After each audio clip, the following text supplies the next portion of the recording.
سلام بچه ها، کانال خودتون خوش اومدید. من مثل سیب زمین هستم. اومدیم با یک ویدیو خیلی خفن.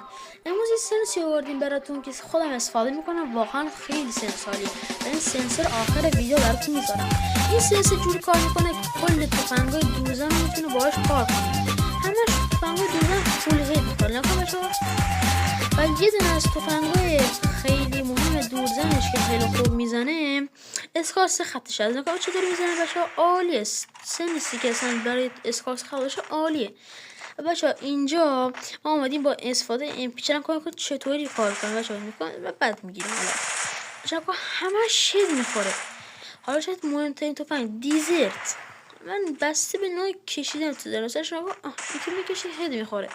مثلا من ممکنه یه ذره بی پایین تر کشم هد نخوره، بسته به نوع کشیدنتون داره بچه ها.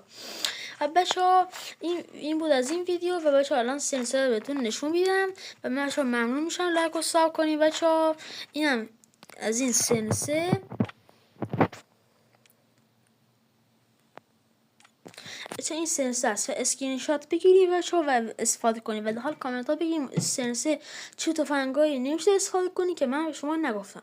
و بچه ها این بود از این ویدیو. ممنون که حمایت میکنیم. با اجازه.